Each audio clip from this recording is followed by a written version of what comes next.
Pookode veterinary കോളേജിലെ സിദ്ധാർത്ഥിന്റെ മരണത്തിൽ ആരും പ്രതീക്ഷിക്കാത്ത ട്വിസ്റ്റുകളാണ് സംഭവിച്ചുകൊണ്ടിരിക്കുന്നത്. താലിബാൻ ശൈലിയിൽ ഭീകര സംഘടനകളുടെ മാതൃകയിലാണ് സിദ്ധാർത്ഥിനെ കോളേജ് ഹോസ്റ്റലിൽ SFI നേതാക്കൾ ക്രൂരമായ ആൾക്കൂട്ട വിചാരണയ്ക്ക് വിധേയമാക്കിയതെന്നാണ് ഉയരുന്ന ആരോപണം. CBI അന്വേഷണം ആവശ്യപ്പെട്ട് സിദ്ധാർത്ഥിന്റെ അമ്മ MR ഷീബം മുഖ്യമന്ത്രിക്ക് നൽകിയ നിവേദനത്തിലാണ് ഈ ആരോപണമുള്ളത്.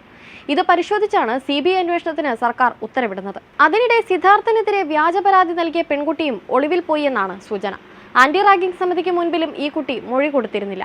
മൊഴി കൊടുത്താൽ സത്യം പുറത്തു വരുമെന്നാണ് സിദ്ധാർത്ഥിനെ കൊന്നു തള്ളിയവരുടെയും ഭയം. അതിനിടെ ഉടൻ കേസന്വേഷണം CBI ഏറ്റെടുക്കും. ഫെബ്രുവരി 16 മുതൽ 18 വരെ 3 ദിവസം SFI നേതാക്കളുടെയും കോളേജിലെ യൂണിയൻ ഭാരവാഹികളുടെയും നേതൃത്വത്തിൽ നടന്ന ക്രൂരമായ ആൾക്കൂട്ട വിചാരണയാണ് 20 വയസ്സുള്ള തന്റെ മകന്റെ മരണത്തിന് കാരണമായതെന്ന് സിദ്ധാർത്ഥിന്റെ അമ്മ പറയുന്നു. ഉത്തരേന്ത്യൻ വിദ്യാർത്ഥികളാണ് തന്റെ മകൻ നേരിട്ട ക്രൂര വിചാരണ ആദ്യം പുറത്തു പറഞ്ഞത്. ഹോസ്റ്റലിലെ മുഴുവൻ കുട്ടികളുടെയും മുന്നിൽ നഗ്നനാക്കി നിർത്തി ബെൽറ്റ് കൊണ്ടും കേബിൾ കൊണ്ടും അടിക്കുകയായിരുന്നു. ആന്തരിക മുറിവുകൾ ഉണ്ടായി ചികിത്സ കിട്ടാതെയാണ് സിദ്ധാർത്ഥൻ മരിച്ചത്. തൂങ്ങി മരണമാണെന്ന് പ്രചരിപ്പിക്കുന്നത് മുഖവിലക്കെടുക്കാൻ പോലും കഴിയില്ലെന്നാണ് ആക്ഷേപം. വാലന്റൈൻസ് ദിനാഘോഷത്തിൽ ഒരു പെൺകുട്ടിയോടൊപ്പം സിദ്ധാർത്ഥൻ നൃത്തം ചെയ്തത് SFI യൂണിറ്റ് സെക്രട്ടറി അമൽ ഇഷാനും കോളേജ് യൂണിയൻ പ്രതിനിധി ആസിഫ് ഖാനും ഇഷ്ടപ്പെട്ടില്ല.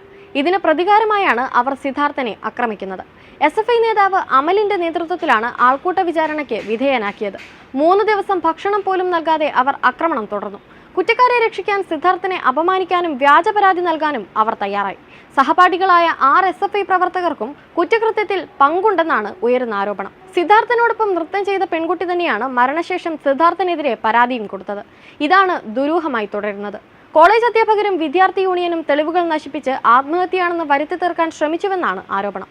സിദ്ധാർത്ഥന്റെ മരണവുമായി ബന്ധപ്പെട്ട ആന്റി റാഗിംഗ് സ്ക്വാഡിന്റെ റിപ്പോർട്ട് പുറത്തു വന്നിരുന്നു. സിദ്ധാർത്ഥന് അതിക്രൂരമായ മർദ്ദനം നേരിടേണ്ടി വന്നുവെന്ന് വ്യക്തമാക്കുന്നതാണ് ഈ റിപ്പോർട്ട്. 18 പേർ ചേർന്ന് പലയിടങ്ങളിൽ വെച്ച് സിദ്ധാർത്ഥനെ മർദ്ദിച്ചുവെന്ന് റിപ്പോർട്ടിൽ പറയുന്നുണ്ട്. വിദ്യാർത്ഥികൾ പോലീസിന് മൊഴി നൽകുമ്പോൾ ഡീനും അസിസ്റ്റന്റ് വാർഡനും ഒപ്പം നിന്നെന്നും റിപ്പോർട്ടിൽ ചൂണ്ടിക്കാണിക്കുന്നു.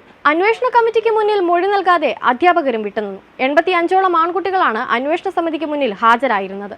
എന്നാൽ ഭൂരിഭാഗം അധ്യാപകരും പെൺകുട്ടികളും ഹാജരായില്ല. 4 അധ്യാപകരും വിദ്യാർത്ഥിനികളും മാത്രമാണ് സമിതിക്ക് മുന്നിൽ ഹാജരായി മൊഴി നൽകിയത്. ഈ റിപ്പോർട്ടും CBI അന്വേഷണത്തിൽ നിർണായകമാകും.